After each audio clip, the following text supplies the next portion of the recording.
We don't want people to be mad at us. We don't want people to call us Bible thumpers. We don't want people to say you're a bigot, you're a homophobe, or any other name you can be called. And too often what we'll do is we'll acquiesce to that and just go with the flow. I know we've talked about how Christians should be effective at defending the faith intellectually. 1 Peter 3:15 has been a verse that's really resonated with me, how we should treat those who question our faith with gentleness and respect. Yes. And that's really resonated with me. To that end, my question is there anything specific I should think about when testifying or otherwise evangelizing, God willing, to my Jewish friends? Oh, yes. By the way, this is the passage you were talking about. Always be ready to give an answer to everyone who asks you to give the reason for the hope that you have, but do this with gentleness and respect. And the gentleness and respect thing is hard for me because I'm originally from New Jersey. All right. But yeah, you have to do that. Now, with your Jewish friends, I would ask them similar questions. If Jesus really did rise from the dead to prove he was God, would you follow him? And I would also ask them if they believe the Tanakh is true, the Old Testament. If they say yes, I might go to Isaiah chapter 53 and read it to them without telling them where it is. And if they read it, or you read it to them, and then you ask them, who is this about? They're probably going to say it's about Jesus, but it must be in the New Testament, when in reality it's in the Old Testament. In fact, we have a story, and I don't have enough faith to be an atheist, where a Jewish young man who played on the UCLA Rose Bowl team in 1965, Barry Leventhal, came to faith because Hal Lindsey, the guy that wrote that book, Late Great Planet Earth, was the Campus Crusade director at UCLA in the 60s. And he approached Barry after the Super Bowl, the Rose Bowl victory had faded. And he basically pointed out that the Old Testament points to Jesus. And Barry didn't believe him. Barry said, you've got a trick Bible there to fool the Jews. And Hal said, no, this is in your Tanakh, Barry. Go home and read your Tanakh.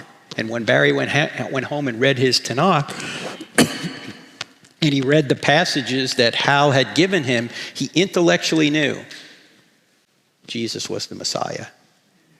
He knew that it was true, but he didn't believe in Jesus yet, because he immediately thought, what are my parents going to say? What's my Jewish fraternity going to say? What are my friends going to think? Too often we base our beliefs not on proof, as Pascal said, but on what we find attractive. What do we find attractive? We want people to like us. We don't want to be ostracized. We don't want people to be mad at us. We don't want people to call us Bible thumpers. We don't want people to say you're a bigot, you're a homophobe, or any other name you can be called.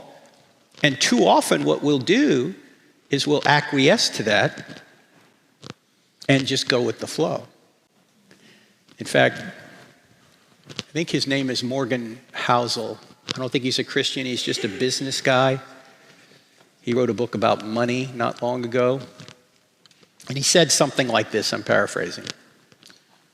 He said, if you want to know why people do what they do, it's often not based on truth, it's based on incentive. How are people incentivized? They're incentivized to fit in. They're incentivized by money, sex, and power. They're incentivized by comfort. Pascal said, people almost invariably base their beliefs not on the basis of proof, but on the basis of what they find attractive. By the way, that can be true of Christians too, right? You might be a Christian just because you find it attractive, not because you have any evidence that it's true. Now, thankfully, you could be right and not know why you're right. But this is why we ought to take this passage, and just common sense tells us to do this. Why should you be a Christian and not an atheist? Why should you be a Christian and not a Muslim or a Hindu or a Buddhist or a Jew? Or you ought to be a Christian because it's true. And if atheism's true, then why wouldn't you be an atheist? If Islam's true, why wouldn't you be a Muslim? The reason is because you find something else more attractive. So I would try and figure out what's really the incentive behind them if they answer the question, if Jesus really rose from the dead, would you follow him? If they say no, what's the incentive? But again, it's going to be a long process. There is a YouTube channel. No, it's a YouTube channel, but it's also a website. Go to this website called realmessiah.com. Realmessiah.com, because if you have a Jewish friend who believes in the Tanakh, they're going to have objections to Jesus being the Messiah. And this website, realmessiah.com, answers those objections. Does that make sense? Yes, sir. Thanks, Logan. Thank you very much. You're God being bless you. inspiration. Thank you, sir.